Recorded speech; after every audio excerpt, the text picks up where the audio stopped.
Olá, tudo bem? Agora o grupo formado por Alisson José, Lucas Galdino, Everton de Paula, Mariane Melo e João Jefferson falará um pouquinho dos músculos da caixa torácica, questões estruturais, características, funções, inervações e vascularização. Olá pessoal, tudo bem? Meu nome é Alisson e eu vim agora para falar um pouquinho sobre diafragma e o músculo transverso do tórax. Iniciando pelo diafragma, a gente sabe que ele é um músculo estriador esquelético com formato de cúpula. Ele basicamente vai separar a cavidade abdominal da cavidade torácica.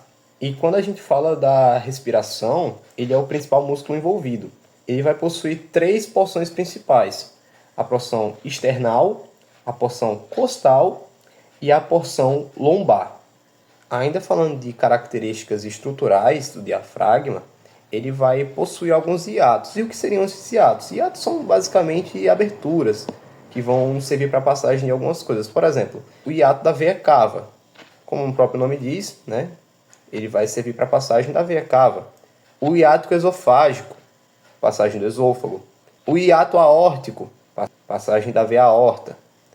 Quanto à função do diafragma, né, como foi dito anteriormente, ele é o principal músculo do ato respiratório, bem alto. E como é que isso vai funcionar?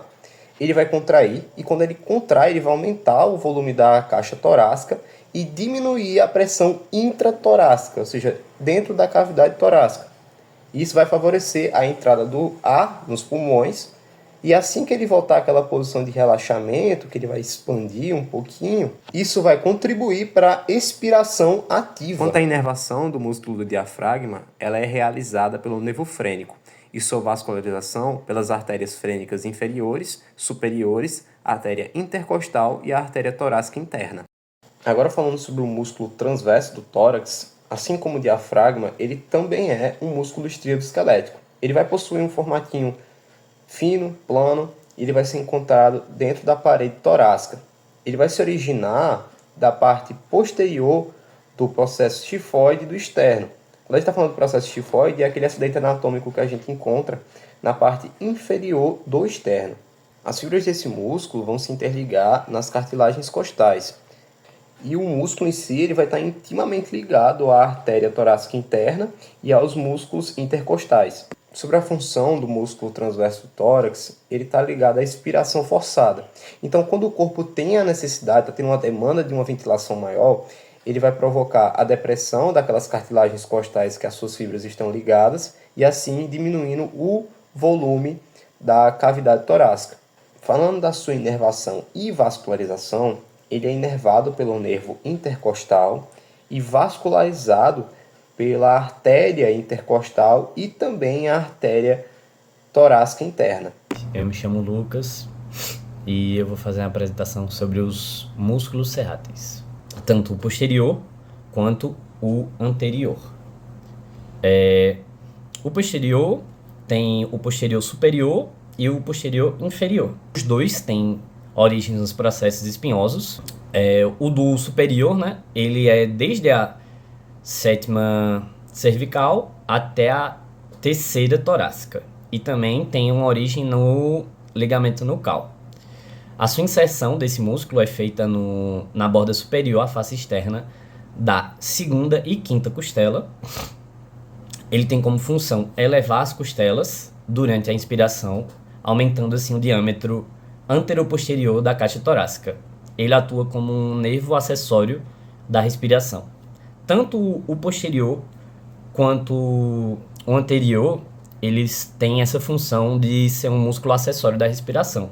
Isso vai ser explicado assim que eu estiver falando sobre suas devidas funções, né? Eles são inervados pelos nervos intercostais, que são o ramo anterior do nervo espinhal do T2 até o T5, e a vascularização ela é feita através de artérias intercostais posteriores, que fazem parte do ramo da aorta torácica. Já o músculo serrátil posterior inferior, ele também tem origem nos processos espinhosos das vértebras, só que esse aí, ele é desde a 11ª torácica até a segunda vértebra lombar, mais aqui embaixo.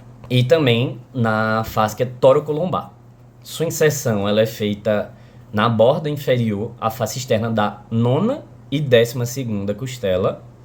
Ela tem como função abaixar essas costelas, desde a nona até a 12ª costela, durante essa expiração forçada. Com isso, acaba diminuindo o volume da caixa torácica e também atua como um músculo acessório da respiração, na fase expiratória. Sua vascularização também é feita pelas artérias intercostais posteriores e também pela artéria subcostal, do ramo da aorta torácica. O serrátil anterior, que é o que fica mais ou menos por aqui, só não vou tirar a camisa porque é esquisito fazer isso, mas vai ter aí no slide a imagem mostrando. Fica aqui nessa região. Ele é separado por 3 porções, que é a porção superior, porção média e a porção inferior. Essa porção superior ela se origina desde a primeira costela até a segunda e se insere próximo ao ângulo superior da escápula. Já a porção média ela se origina na segunda costela, na terceira e na quarta costela e se insere ao longo da borda medial da escápula. E por fim, a porção inferior. Essa é a parte mais forte desse músculo. Ela se origina da quinta costela até a oitava, se insere no ângulo inferior da escápula, mas ela também pode ser da quinta até a oitava ou até a nona. Tem essa diferença anatômica em algumas pessoas. A inserção ela é feita na borda medial da escápula, na face costal. Sua função, ela tem a função de protrair a escápula. No caso, ela tem a função de puxar a escápula. É tanto que ele pode ser conhecido também como músculo do boxeador. Você pode ver que o pessoal que pratica boxe tem o serrátil bem marcado aqui, justamente por isso, porque eles fazem muito movimento e acabam hipertrofiando. Também ele serve tem a função de rodar a escápula, permitindo assim elevar o braço acima de 90 graus. Ele estabiliza a escápula contra o tórax e ele também serve como um acessório na inspiração, caso essa escápula estiver fixa, né? A inervação é feita pelo nervo torácico longo e a vascularização é feita pela artéria torácica lateral, também pela artéria torácica superior e os ramos da artéria tóraco-dorsal.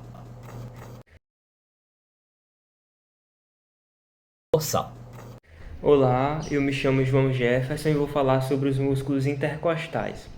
Os músculos intercostais, como o próprio nome já sugere, são músculos que estão localizados intercostelas, ou seja, dentre as costelas. Eles são muito importantes, junto com o diafragma, para que haja a respiração, né? De modo que auxilie neste processo mecânico de expansão ou de compressão do tórax, onde quando é necessário que haja a expansão por meio da inspiração dos pulmões, ocorra este processo da expansão também do tórax, porque imagine que se o pulmão precisasse fazer uma inspiração, ou seja, receber gás, oxigênio, e não houvesse essa expansão do tórax, obviamente o pulmão ficaria completamente apertado, comprimido por essa caixa torácica. Então, esses músculos intercostais vão facilitar a estabilidade para a nossa caixa torácica. Então, são essas as funções dos músculos intercostais de forma resumida. Além disso, eles vão ser subdivididos em 3. São 3 músculos, 3 agrupamentos de músculos muito bem, vamos falar muito bem posteriormente. E os nomezinhos deles também são bem sugestivos. Nós vamos ter os músculos intercostais externos, os músculos intercostais internos e os músculos intercostais íntimos. Imagine que o externo é o mais externo, o interno vai ser uma camada intermediária entre o externo e o íntimo. E o íntimo, consequentemente, vai ser o mais interno, né? Mais interno ainda que o próprio músculo interno. Vou falar agora sobre os músculos intercostais externos. Esses músculos intercostais externos se estendem desde o tubérculo da costela, posteriormente, até as junções costocondrais, anteriormente. Além disso, como o próprio nome já diz, eles fazem parte da camada mais externa deste grupo de músculos. Sobre a sua origem e inserção, né?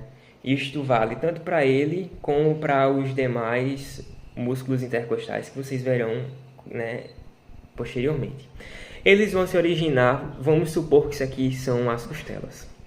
Eles vão se originar da porção basal da costela superior e vão se inserir na porção apical da costela imediatamente inferior. Os músculos intercostais externos vão trabalhar no processo de expiração, ou seja, quando acontece a expansão da caixa torácica durante o processo da respiração. Eles recebem inervação dos nervos intercostais, que vêm, na verdade, né, dos espaços intercostais correspondentes e que são ramos ventrais dos nervos espinhais torácicos. Além disso, eles vão receber sua vascularização pelos ramos musculares das artérias intercostais anteriores e posteriores. Os músculos intercostais internos vão estar localizados internamente, né? Obviamente. Eles estendem-se anteriormente do externo até o ângulo da costela e posteriormente da membrana intercostal interna. Como o nome sugere, né, eles são os mais internos e participam, eles trabalham no processo da expiração, ou seja, quando ocorre o relaxamento, quando ocorre a expiração, quando nós soltamos o ar e ficamos com a nossa caixa torácica reduzida, comprimida. Então eles trabalham neste processo de expiração. Além disso, também são inervados pelos nervos intercostais, né, das cavidades intercostais correspondentes, e são vascularizados pelos ramos musculares das artérias anterior e posterior, e pelos ramos intercostais das artérias torácicas interna, musculofrênica e do tronco costovertical. Os músculos intercostais, que são os íntimos, eles ficam mais internos do que os próprios músculos intercostais internos. Eles são separados desses músculos intercostais internos por meio de uma membrana neurovascular. Tal qual os outros, e como já foi discutido, eles se originam da porção inferior, né, e se integram na parte superior da costela remanescente, né, da costela que vem a seguir. Até hoje não foi definido exatamente o que esses músculos intercostais íntimos fazem realmente, né? Mas há um consenso generalista que eles trabalham auxiliando os músculos intercostais internos no processo da expiração. Eles também são inervados pelos nervos intercostais, né, das cavidades intercostais relacionadas, e são vascularizados pelos ramos musculares das artérias intercostais anterior e posterior e pelos ramos intercostais das artérias torácica interna e musculofrênica do tronco costocervical. Eu me chamo Everton e vou falar um pouquinho sobre os músculos subcostais e os levantadores de costela. Esses músculos fazem parte dos músculos intrínsecos à caixa torácica. E já com relação aos subcostais, eles são feixes localizados na superfície interna da parede torácica posterior. Eles também se originam perto do ângulo costal e cruzam as costelas e os espaços intercostais. Eles têm a função principal de puxar as costelas inferiormente quando há expiração forçada, quando você solta ar. E eles também, além disso, servem como suporte para os espaços torácicos e a caixa torácica propriamente dita. Com relação à inervação deles, eles são inervados pelos nervos intercostais e são vascularizados pela artéria intercostal posterior e a artéria musculofrênica. E com relação aos levantadores de costela, eles são 12 músculos triangulares que ligam as vértebras torácicas com as costelas adjacentes e descem adjacentemente pela coluna vertebral. A sua função principal, como o próprio nome diz, é elevar as costelas e, além disso, também flexionam lateralmente as vértebras. A sua inervação é feita principalmente pelos nervos espiais T1 a T2 e são vascularizados pela artéria intercostal posterior. Esse grupo também pode ser agrupado com os músculos mais profundos das costas, junto dos músculos interespinais e intertransversais. Bom, como os meus colegas já falaram anteriormente sobre músculos tão importantes, agora um pouco sobre dois músculos muito importantes, porém da região cervical, que são o escaleno e o esternocleidomastoide. Apesar deles estarem localizados no pescoço, eles não atuam apenas nos movimentos da cabeça, mas também desempenham um papel muito importante na respiração, principalmente em situações de esforço respiratório. Começando pelos músculos do escaleno, eles estão localizados na região lateral do pescoço e são divididos em 3 porções. Vou até passar a página para vocês visualizarem melhor as 3 porções do escaleno, né? Que eles são o escaleno anterior, o escaleno médio e o escaleno posterior. E esses músculos ficam mais profundamente posicionados quando comparado a outros músculos cervicais, como o próprio esternocleidomastoide. Em relação à sua origem, o escaleno se origina nas vértebras cervicais, especificamente entre a C2 e a C7. Já a sua inserção acontece nas primeiras costelas. O escaleno anterior e o escaleno médio se inserem na primeira costela, enquanto o escaleno posterior e o escaleno médio se inserem na segunda costela. E essa ligação direta com a costela explica uma das suas funções mais importantes, porque do ponto de vista funcional, os escalenos atuam tanto na movimentação do pescoço quanto na respiração. Quando elas contraem de forma unilateral, ajudam na inclinação lateral do pescoço. E quando contraem bilateralmente, auxiliam na flexão cervical. E, além disso, durante a respiração forçada, como em exercícios físicos intensos ou em situações de dificuldade respiratória, eles elevam a primeira e a segunda costela, aumentando o volume da caixa torácica e facilitando a entrada de ar nos pulmões. Por isso, são considerados músculos de acessórios da respiração. Por isso é tão importante falar deles, mesmo numa parte, eles estão numa parte diferente do corpo, porque como eles auxiliam no processo de respiração, eles estão em ação forçada, como em exercícios físicos intensos ou em situações de dificuldade respiratória, eles elevam a primeira e a segunda costela, aumentando o volume da caixa torácica e facilitando a entrada de ar nos pulmões. Por isso, são considerados músculos de acessórios da respiração. Por isso é tão importante falar deles, mesmo eles estão numa parte diferente do corpo, porque como eles auxiliam no processo de respiração, eles estão totalmente ligados às funções dos músculos da caixa torácica.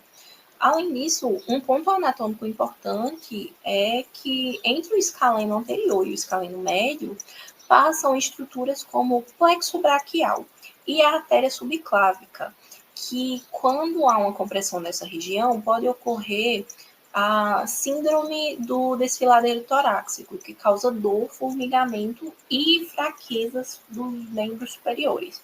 E isso mostra a importância clínica desses músculos. Agora, falando um pouco sobre o esternocleidomastóide, ele é um músculo superficial e bastante visível. Podemos observá-lo ele facilmente quando giramos a cabeça para o lado. Acho que não vai dar para ver com tantos detalhes, mas quando a gente inclina a cabeça, é esse músculo aqui sobressalente que a gente sente bastante quando inclina a cabeça. Ele fica até bem contraído. Então, o nome esternocleidomastóide já indica os seus pontos de origem e inserção, né? Que ele origina no manúbio externo e na clavícula, e se insere no processo mastóide do osso temporal. E essa disposição anatômica permite que ele tenha ações bem marcantes. Quando ocorre a contração bilateral, ou seja, os dois lados ao mesmo tempo, ele promove a flexão do pescoço, aproximando o queixo do tórax, que é esse movimento que a gente faz, que é o esternocleidomastóide que está fazendo ali a sua contração, possibilitando a movimentação do pescoço. E quando a contração é unilateral, ele inclina a cabeça para o mesmo lado e gira o rosto para o lado oposto. E esse movimento é muito utilizado no nosso dia a dia, como quando a gente olha para o lado, quando alguém chama pela gente, a gente olha. Esse movimento, o esternocleidomastóide faz uma movimentação diferente. E assim como os escalenos, o esternocleidomastóide também atua na respiração e em situações de esforço, pois durante a respiração forçada, ele eleva o externo, contribuindo para aumentar o volume da caixa torácica e facilitar a entrada de ar. Portanto, ele também é considerado um músculo de acessório da respiração. Comparando os dois, podemos perceber que os escalenos são músculos muito mais profundos e atuam elevando as primeiras costelas, enquanto os esternocleidomastóide é superficial e eleva o externo. Ambos participam da movimentação do pescoço. E ambos auxiliam na inspiração forçada, mas apresentam diferenças na localização, inserção e o tipo de movimento produzido. Então, a gente chega à conclusão que o músculo escaleno e o esternocleidomastóide são fundamentais, não apenas nos movimentos cervicais, mas também para o suporte respiratório, em situações que exigem muito esforço. O conhecimento da anatomia e da função desses músculos é essencial para compreender tanto a mecânica respiratória quanto possíveis alterações clínicas que envolvem dor cervical ou dificuldades respiratórias. Então, quando a gente fala sobre os músculos da caixa torácica e esses dois músculos da região cervical, a gente fala muito sobre uma questão de mecânica da respiração, além do principal, né, que é o pulmão. Então, é isso.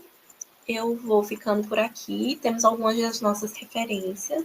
E é isso. Muito obrigada. Tchau, tchau. Vai entrar no rock.